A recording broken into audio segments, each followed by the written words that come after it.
Hi, this is Christina Byrne, and you are watching the Best Practices Show.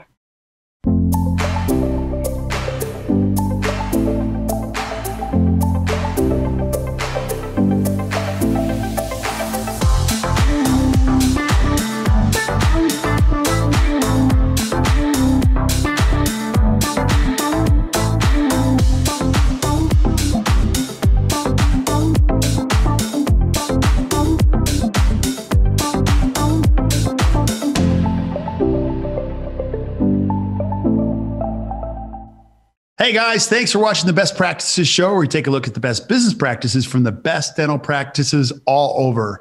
And boy, do I have a special treat for you today. And if you're a dentist trying to grow your practice, or a team member who's trying to get the schedule right, which is one of your biggest challenges of all time, I have got the perfect show for you. And today we're going to be talking to a worldwide expert, one of my favorite of all time, one of our lead practice coaches. You're going to see she is crazy brilliant. Christina Byrne, you do not want to miss this. So do me a favor, grab a pen and hit the share button. You're going to absolutely love this, and you're going to have to take notes because this is the good stuff. Now, I always love suggestions. And so as I have Chris and the other coaches on here, don't be afraid to ask questions, later on, or continue to send us suggestions, because we love all your suggestions on shows that you guys want to see. Currently, we're up over 38,000 followers on Facebook.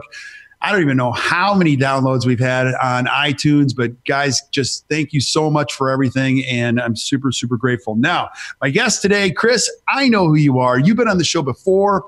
You're one of our, lead practice coaches. And I always joke, I never want to be the smartest person in the room. And you're going to see it today. I'm not even close to being as smart as you are.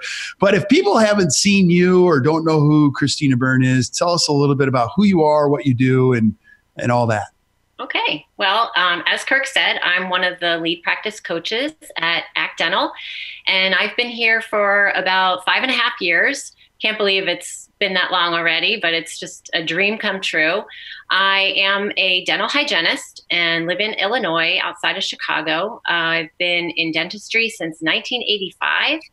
And I've pretty much done it all. I was an assistant. I worked at the front desk. Then I went back to school to become a hygienist. So I've pretty much sat in every chair in the office, except the dentist. Yeah. Now, I love this. And we're going to be talking about, block scheduling and some different ways to take a look at this. But let's talk about the why this is so important, because Chris, typically when we go out to see a practice or a dentist that's stressed, it usually comes back to about three things. It's a financial pressure, it's a time pressure, or getting the scheduling right, or it's a culture issue where we're just working, trying to get, but this is a big one, is the time issue. Tell us a little bit about why the schedule is so important to being happy as a dentist. Well, you have to be intentional about the way you schedule your day. Most of our dentists, they seek us out because of better practice, better life. And so you can't have a better life if you don't have a better practice. And you can't just throw all the appointments up willy-nilly and expect them to fall into place. So there has to be intentionality behind it. One of the things that we see is that when you are not being thoughtful with the schedule, you run into problems. You have holes in the schedule, and that is a big problem. I was sharing with Kirk that if you think about an average doctor per visit production is about $500. For hygiene, it's about $175. And based on a 190-day schedule, if you have one opening per day per doctor, that's going to equate to about $99,000. If you have one opening per day per hygienist, that's going to equate to about $33,000. Yeah. Now you mentioned that's $500 per hour. So for average for a dentist, and $175 for hygienist. That's powerful. That's a lot. It is a lot. It's a lot. And, I know for myself when I was working clinically, if I had an opening in my day, if my patient didn't show, I was thrilled. I thought, oh, great. Now I can stock my room. I can sharpen my instruments. But I didn't know the business side of it until I came over into ACT. And now I understand that as a provider, I had a responsibility to help the practice to succeed. And so now I understand what those openings per day meant. And a lot of times it's more than one per day. And I think, Kirk, you've talked about, one per day, there's at some point where you're losing money, right? Right, right. The whole thing, I totally agree with this, and Chris, because an empty chair isn't no profit, it's negative profit. So people are like, oh, it's no big deal. It's an empty hour. No, it's a huge deal because it typically, it depends on the profitability of the practice, but typically in hygiene. So when you say 175 per hour and one per day, but if you have one per day in hygiene, you're cutting the profit in half for the whole column. Mm-hmm. Then if you have a second one, you're working for free, or there's no profit at all. And then if you have a third one, you're actually losing money. We could make an argument that it would probably make financial sense to send 5 patients home and send the hygienist home. Now that's silly. No one would do that. But the bottom line is that it trickles down or it compounds into a big problem later on. You can't afford to have cancellations in your schedule. No. And it's just really about being strategic with it. And, I actually don't even like the term block scheduling. So I prefer to call it strategic scheduling and thinking about how can we plan our day, plan our week so that we can see all the patients that need to be seen. Our team feels fulfilled. Everybody gets a lunch if that's what you do, and everybody's getting out on time. There's nothing worse than working into lunch than staying late. Nobody likes to do that. What? But it's true. And when you do that, what kind of a message are you sending to the patients? We all have things to do, and we want to make sure that we're seeing everybody that we need to see. So yeah. And that's one thing, I just love what you're saying because I'm totally like singing this song with you. And we say this all the time. Time is the new rich. People that know how to use their time have the ability to choose how to use those are the wealthiest people in the world. Now, also, let me just say this. You might be a dentist watching this going, it's 8 to 5. We have an hour lunch. The biggest lies we tell everybody, not the ones we tell other people, it's the ones we tell ourselves, because 8 to 5, you can screw up a lot. You put your screw ups in lunch, you work over, you're always going to compensate for the screw ups that happen within the schedule. So what we're going to be talking about today, Chris, is how do we get that schedule incredibly tight, train patients how to behave. We put them in the blocks that are in the best interest of both parties, not just one. And then ultimately, you got to take care of these people that you work with. Like, they're not programmed to just work whenever you're done. Right. You can run them through the ringer when you do that. And what a great place you have when you create a practice where people have some predictability. They can go home and be with their families, or we're big fans of the 7 to 3 straight through. They can get in the pickup line, pick up their kids, and people like themselves as a process of working in your office. So I love what you're talking about in this. So help us do this. How do we do it? Right. How do we do it? So it's super easy. Oh, no. It's not super easy. Like it's like a yoga practice. Like, you got to practice this every day, every week. Don't you? Really do. And it really takes leadership too, from the doctor's aspect, because I'm going to talk about some things where you're going to have to really stick to what you decide and what you agree with your team, or else this is never going to work. So there's 6 steps that we have. And the first step is number 1. And if you've ever seen Kirk speak, you know that this is his number 1 goal. You have to create the schedule for you, meaning you have to determine what are the days that the practice is going to be closed, the holidays, vacations. Kirk likes doctors to take 1 week per quarter off away from the practice. So what I want you to do, and this is it's not necessarily going to work for starting January 1, but go out to where your schedule is open and start thinking, it might be July or August at this point, and just start blocking time in the schedule so that you know exactly how many days you plan to work in the next year. Wait, Chris, I just bought a practice. I'm 32. This guy that I bought the practice from worked evenings and Saturdays. And I mean, I've got handcuffs. Like, I can't do that. Or, you don't understand, the major employer here doesn't let their employees leave the plant. So I could never build a practice like that. What do you say to that? Well, it all comes from vision. It all comes from your vision. There are people who are going to want that type of practice, and that's fine. There are practices that help to serve those patients and that population, but you have to decide what's right for you. what you want your life to look like. And if you think about the way that business usually runs is that we try to fit our life into our work. And what we're trying to do is flip that on its head and say, we want you to fit work into your life. Absolutely. So think about what you want your life to look like. Do you want to pick your kids up from school? Do you want to help them with their homework? Or maybe it's the opposite. Maybe you prefer to be there and have breakfast with them in the morning and drive them to school. So then maybe your schedule might look a little different. So it's all about what you want your life to look like and trying to fit your practice into that. And you will find patients to see you.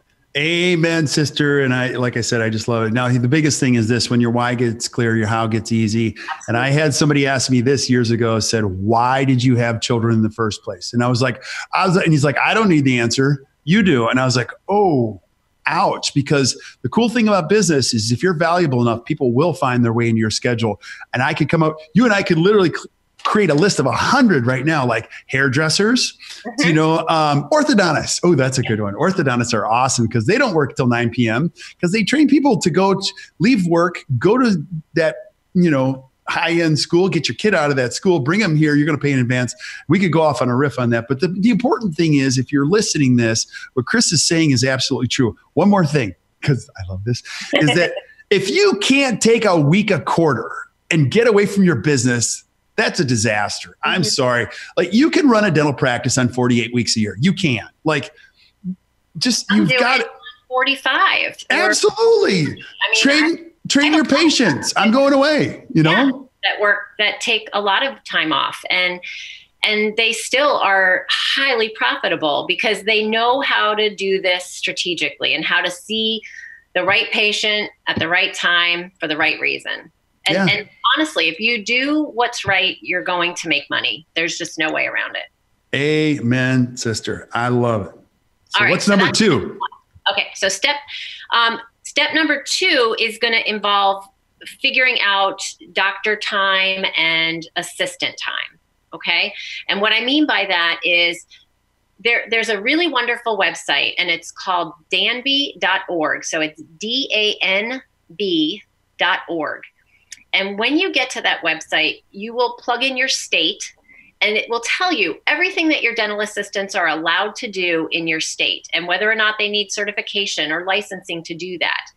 I would say go to that site, put your state in, and see, are my assistants doing everything that they can be doing so that I can do only that which I can do as a dentist, right? So if in your state, your dental assistants can make temporaries, can place fillings, can, take impressions, scan with digital impressions, all of those things, and they're not trained to do it, get them trained to do it so that you can just focus on putting a burr on a tooth.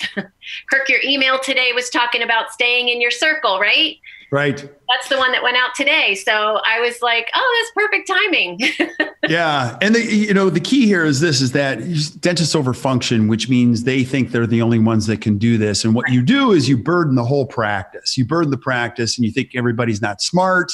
And then by your actions, you prove that they're not smart, and everybody can fall into that trap. And it's important to be a little bit self-aware when there are things there are many things your assistant does way better that you should never do it, and now with the laws in each state, I mean, you could make an argument assistants could do a lot.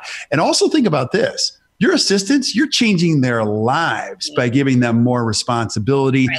And you're also telling them you're way more important than just being an assistant here. And what a powerful thing that is, where you get more time and they get more value or more, just more significance in what they're doing every day. Exactly. And then they feel more part of the team. They have more confidence when they're talking to the patients. They feel like producers in the practice, and they can be. If they can do whitening, why not give them their own column and do some whitening in the office? If they can do digital scanning, give them a column and have them do that. And just maximize the time that you have.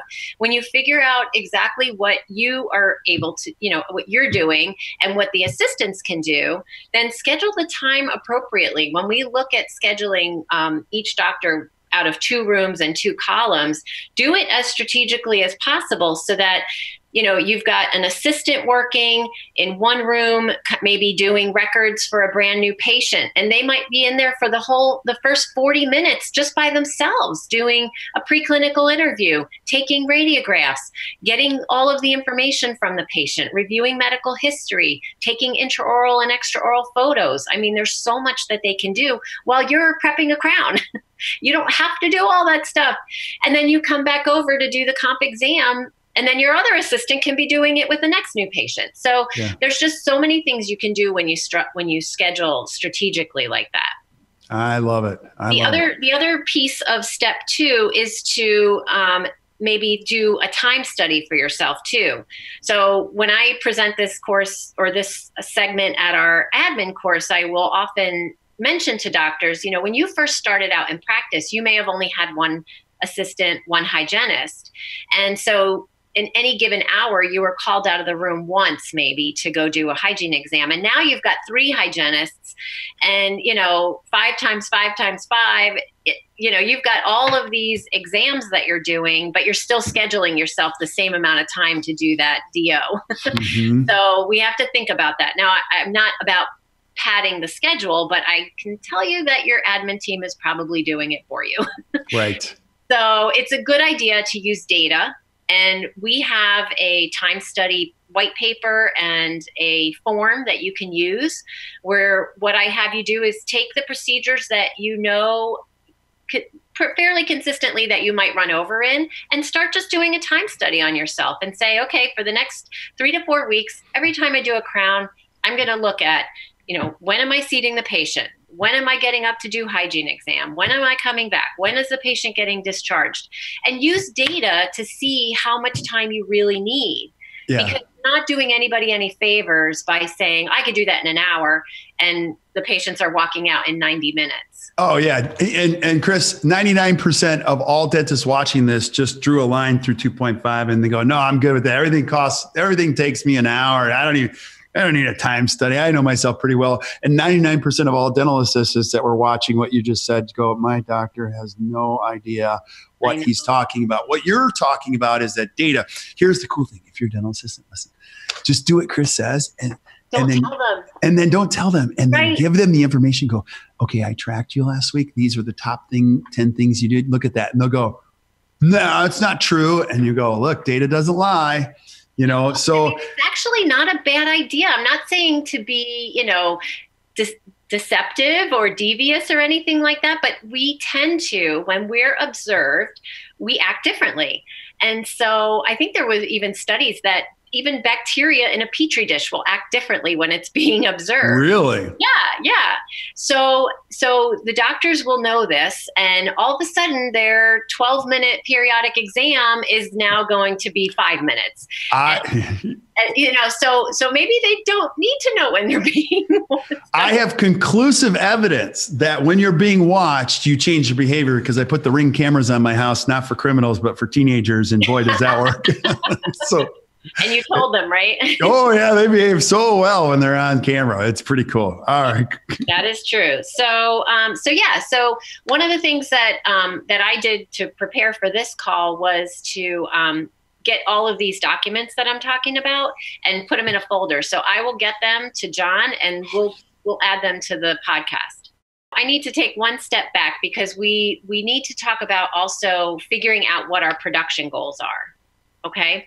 So once you know how many days you're going to work, you have to figure out a budget and figure out what your collection goals are going to be. You should always try to improve and increase. Figuring out what your collection goal is going to help you to know how much you need to schedule each day. Mm-hmm. And that's going to be really, really freeing for your admin team, because when you say, well, just for argument's sake, say if our production goal per day is $8,000, that's what we have to produce, then they have the freedom to say, if we're already at $9,000 for tomorrow, I'm not putting another patient in tomorrow, even if there's white space, even if there's an open hour, because I want to take that patient and move them to a day where I might not be at my production goal yet. Right. And so that gives the admin team the flexibility to say, this is what it's going to be. And I know that your doctors are going to come to you and say, why is there a hole in the schedule? Now you have the confidence to say, well, doctor, we agreed that if we hit this number, we could start putting patients on another day. So you go back and do your charts, go answer that email from the specialist, go in the lab and do whatever you need to do in there. I got this. Yeah. And Chris, what Chris is saying is you got to break that whole mentality that more is just always, it's always more and more and more. And what you said is brilliant, because a lot of people will be watching this and go, look, we have a production goal. But really it comes down to collections, because production's getting weirder and weirder and weirder for everybody. I don't care if you're a fee for service practice, which now we have to ask people what that means. They go, I'm fee for service. I'm only PPO. I'm like, wait. That's not really what I would consider fee for service. And then they look at their write-offs and they're like, okay, well, my production goal, and then their gross and net productions all over that place. But the bottom line is this: you have to collect a certain amount per day. And so you've got to work further upstream based on your profitability, so that everything you're doing is intentional and you're not just like more crowns, more crowns, more crowns because you feel the pressure financially. This gives everybody full visibility and the ability to help you as a team collaborate together. I love it. Exactly. If your collection goal for the month, let's say, is $100,000, but you participate with PPOs, then you may actually need to produce about $130,000 or $140,000 to hit that $100,000 collection goal. So we also do have a document. It's a budget form that we created a few years ago, and you can plug some of those numbers in and get an average, the last 3-month average of your write-offs, and add that into your collection goal so that you can figure out exactly what you need to produce so that you are sure to hit that collection goal. Because it's all based on collections. I don't care what you produce. You could produce $8 million, but if you're only collecting 3 of that, that doesn't mean that's terrible. If you're producing 8 and you're collecting 3, you need a coach. You're in big trouble. You're in big trouble, and you're going to get divorced and a heart attack and everything else because you're working, and let me just say this before we move on to the next one. Like, a big part of that, what Chris is saying is the write-offs are important, because people might be collecting 100% of their net collections, but they're writing off 25%, which means this: if you're collecting 75% of your gross production and maybe 100% of your net collection, production, that means you're working 1 out of every 4 days for free. Now that should freak you out, because I know that you're stressed already. And then just don't stay there. Now we're going to go to 1 every 5 days for free, 1 every 6 days for free, and slowly titrate that pressure out of the practice. But that comes with great knowledge. And that's why I love having a great coach who's like, nope, you're not doing that. We're doing this. And that's powerful. Schedule more strategically, then you put yourself in a position where you can make better decisions. And if your goal and if your vision is to try to step away from some of these insurances, and you've got this part down, then you're in a better position to do some of that. So, and that's a conversation for a whole other show. Right. And I love this, because we could talk for 4 hours on this. And I would just say, if you're a dentist, write these 3 things. Every decision you make from here has to give you 3 things: more joy, number 1, more time, and more money. If it fits those 3 categories, like, for the most part, you're doing the right things. Joy comes with doing the right things, but just don't do something for more money. If you hate it, that's dumb. Mm-hmm. Or if you're doing something and it doesn't give you more time, you got to look at all of these things. And that's the mark of a truly smart dentist, is like, okay, how do I get more time back? Because our highest producers that you and I work with, they're not working 221 days a year. Like, we've got young ones that have figured this out, and they're working how many days a year, Chris? 180. 180 or 170 or 175, and they're producing it. They're killing it. They're killing it. Like, I got a young dentist, one of them, like, no names. No, I won't say no names.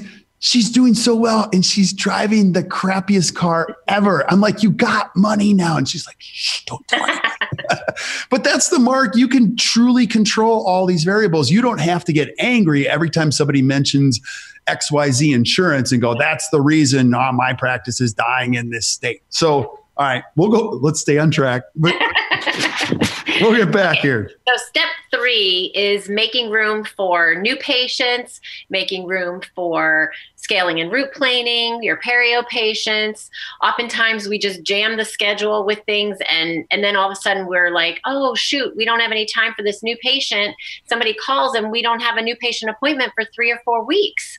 And that's not a good place to be. We have to get those patients in within at least a week and sometimes even sooner. There are offices that try to get them in within 3 days and sometimes the same day if we can. But it's whatever your vision is for that. But I would say that 3 weeks is way too long because what do you think that patient's going to do after they hang up? Oh, yeah. They're going to forget everything. Are you sure I even called you? Right. You know, their life interruptions happen or the mailbox comes and I get a new bill or the water filter goes out or the gutters break or something. Right. So we know and go down the list to the next doctor and, you know, who can get me in sooner. So there is another sheet that we're going to share, and it's an Excel document. And it's basically, it gives you the ability to use historical data to figure out how many new patient blocks you need every month, how many scaling and root planing blocks you need, perio maintenance blocks, emergency visits, all of those things. So it tells you exactly what reports to run. You plug in the data, it'll do the calculation for you and say, you know, you need 3 new patient blocks a week, and then get them in the schedule. You have to block them and they have to be sacred. Yep. There's nothing worse than people trying to fill that up. And it happens most in hygiene. And I can say that as a hygienist, because when I'm in the chair, when I have a patient in the chair and they're telling me, you know, I want my next 3-month appointment to be at 8 o'clock in the morning on a Thursday, and that's where I have an SRP block, it's hard to not give the patient at the chair that time. So, for sure. You know, I just want to make sure that we hold those blocks sacred because they're there for a reason. They're there to accommodate the patients who need to be accommodated. If we are finding and diagnosing periodontal disease, the worst thing for anybody is to talk to the patient about how serious this infection is, how life-threatening it can be, and then tell them that we can see them in 6 months for their scaling and root planing. That is just not, they're getting 2 separate messages there. So we have to make sure that we have that time to see those patients and keep that block open. Yeah. And then you as a team can decide when do we release it. So for example, if it's Monday morning and we're in huddle and I have a block on Wednesday afternoon for scaling and root planing, we might say at huddle, okay, that block is still there. If I don't see anybody today that needs that, we're going to just release that block and put a recare patient in there or somebody who needs sealants or something like that. So, you know, you give yourself a little bit of time to get it done, but then you release it about 2 business days early. Mm-hmm. And then you can fill it with anything. Yeah, it's okay to leave those spaces. Dentists hate spaces in conversation. They hate spaces in schedule. They hate spaces in teeth. Spaces are good. Like keep a space for the important things. Right. Right. So that's step 3. And like I said, we will have that document. I'll make sure that gets loaded. Also step 4, this is something that came up a couple years ago and I thought it was super interesting. And you may have heard of this too, Kirk, that the best type of unit to have in your schedule is a 10-minute unit, not a 15-minute unit. Yeah, I've heard that. Now tell me why. And if I heard the same thing, I want to know if you heard. So in that same, 190-day example I gave at the beginning, if you have 15-minute units, then you are costing yourself 7 days a year in unused time. That's a lot. And basically it means that with 10-minute units, you have the flexibility for something that is going to be a 20-minute appointment, a 20-minute tissue check, or something that's a more simple procedure that can be done in 20 minutes. It can't be done in 15, so you give it 30. Right. And then the patient leaves. And so you just have a lot more flexibility. Now, I'm going to say that, but I don't want you to think that I want you to, when you're done watching this podcast, to go and change your schedule to a 10-minute. If you're doing 15 now, do some research on it. Do your due diligence, call your software company, find out, is this going to be a problem? Some of them may say, don't do it yet, wait a little bit. So I would follow their instructions and their ideas, but it's definitely something to consider. Right. Absolutely. I've heard the same thing. And again, it goes back to really understanding how to best utilize your time within the time that you have allowed for your practice, which is brilliant. Yep. Step 5 is to create a template for each operatory and basically figure out what procedures you want to do in what rooms. Now, if you are truly utilizing 2 great assistants who are expanded functions and you can basically go back and forth, prep a tooth and leave, then this is going to be a little bit more of a 50-50 for you. But if you're not, a lot of my offices like to think about their first column or first room as a primary room. And then the second column is their secondary room, meaning that they'll do crown seats and maybe 1 or 2 surface composites in there, tissue checks, new patients, things like that. But they reserve that first column for their crown and bridge, implants, things like that. And I think it was Linda Miles who said that you have to think about it in terms of your primary column gets 60% of your time, your secondary column gets 30% of your time, and then 10% of your time goes to hygiene checks. And so when you plan it that way, you can think about where you're going to be throughout the day. Yeah. And I love this because here's the cool thing. You're a dentist in the United States of America or any other country that you're watching this. You create those templates in those operatories. Now, the important piece of this whole thing is that you value your time enough that you can communicate clearly with other people, including team members and patients, about when this time is best for both of us. So if you say, hey, look, I like to do my prepping in the morning at 7 a.m., you can say to a patient, this is when we do this, and it's at 7 a.m. So Nancy's going to take you up to the front, or better yet, we're going to get you scheduled here for a nice 7 a.m. You can expect to be here for 3 hours, and you're guiding the patient in the time instead of saying something like this. Do you like mornings or afternoons?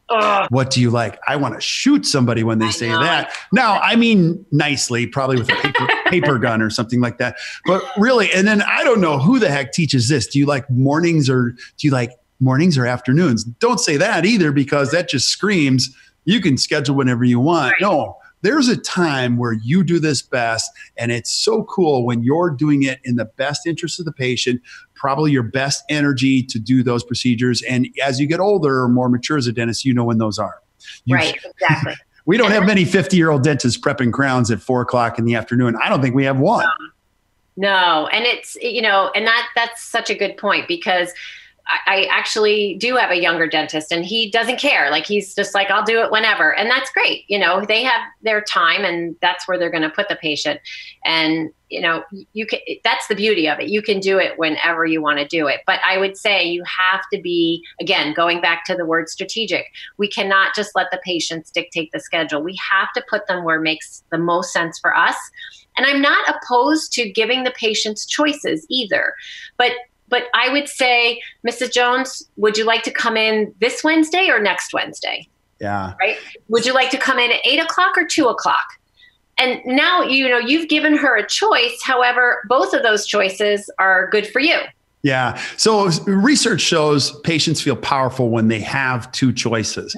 But let me help you with this. They're 2 of my choices. Exactly. Do you know what I mean? I've got 8 a.m. on this day or 9 a.m. on this day, bug eyes. Right. You pick. So it's critically important that patients are choosing the right time, and they will. I mean, they will. It's hard in the beginning, especially if it's something that you've not done before. If your patients are used to having free reign of your schedule, it's going to take some time to get them aligned with how you're doing things. And so it's very simple. You just let the patients know, Mrs. Jones, we have found that the best thing that we can do for you is to put you in a time that we know we can get you in and get you out in the appropriate amount of time for this procedure. When you don't come in at this time, we can't tell you when you might be able to leave. Right. Now, I know we're not through all of your secrets yet, Chris, but if you're a dentist watching this, you have to understand one of the single biggest secrets to improving your business financially, emotionally, everything is time. It's the schedule. Now, this is complete. You wouldn't do this, but we could double, Chris and I could completely double your production in 1 month. We could double it. I can guarantee we double it. Here's how we would do it. We'd take everybody out of the schedule for the next 3 months. Everybody. And we just park every appointment here. And then you and I would pick only the green bricks, and we put all the green bricks in there first. Green bricks, green bricks. Now that's preposterous. You couldn't do that, but that would show you could easily double your production overnight in 1 day's notice if we only had green bricks in there. Now, the whole idea is this: if you're practicing for 3 full decades, how do we do a little bit more of that every single day, so that if you're looking at yellow and red bricks and a few green bricks here and there, 2 years from now, you're like, it's most half of the day is green bricks. And then I got a whole bunch of others. And then, 20 years from now, you're like, 75% of my day is green bricks. Now you're in a completely different place. Your production per hour is different. You're happier.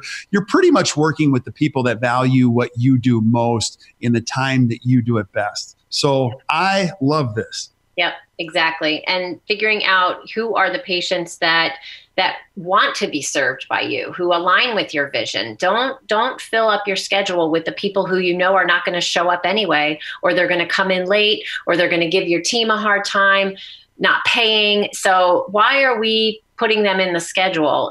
Have as few of those red and yellow bricks as possible. Yeah, I can fix that. We just charge a cancellation fee to all those people, and that'll just improve your practice overnight. No, because they'll give you off the minute that they complain too. Oh, they'll go to Yelp immediately and just destroy you. So, okay.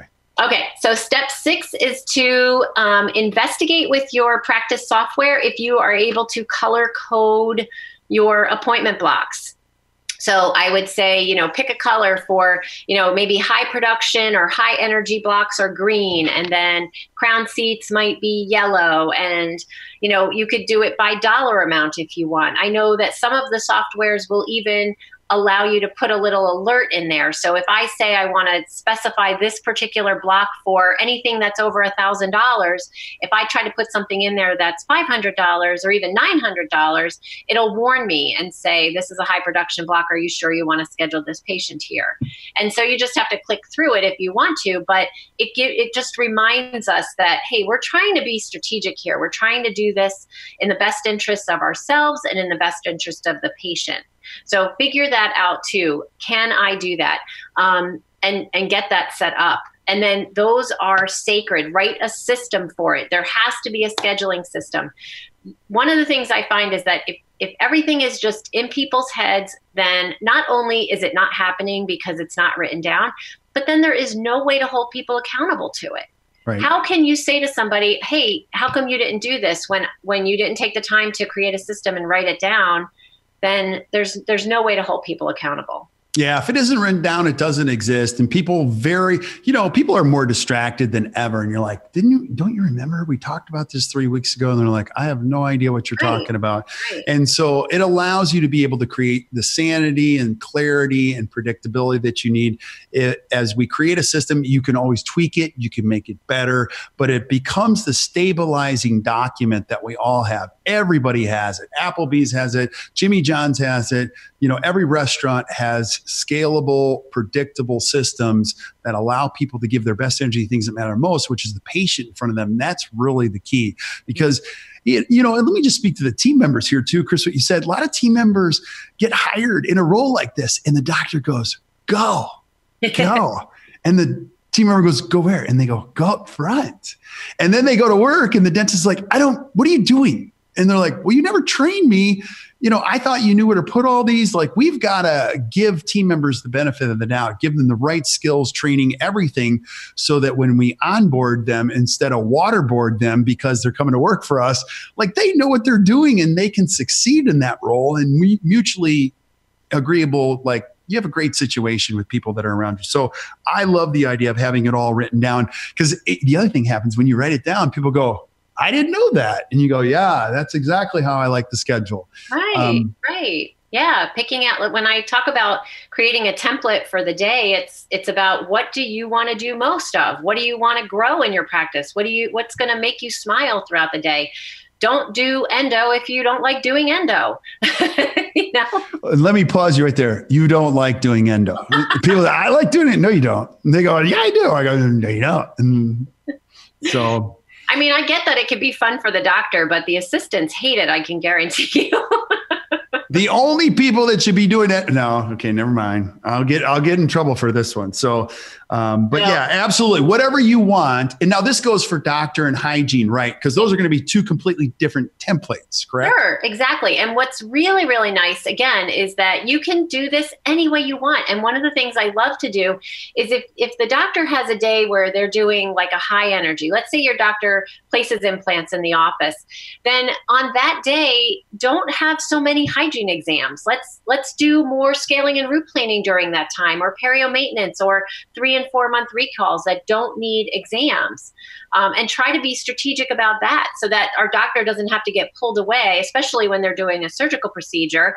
I mean, that's a big rigmarole to have to degown, deglove, go do it again, then come back and do more surgical gloving. And it just doesn't make any sense. So it's not just about the doctor's schedule. It's also about collaborating and coordinating that with the hygiene schedule. Yeah, absolutely. This is absolutely brilliant. So any other last thoughts you have, Chris, when it comes to the schedule? I do. I have one more bonus little step, and this is for the admin team members.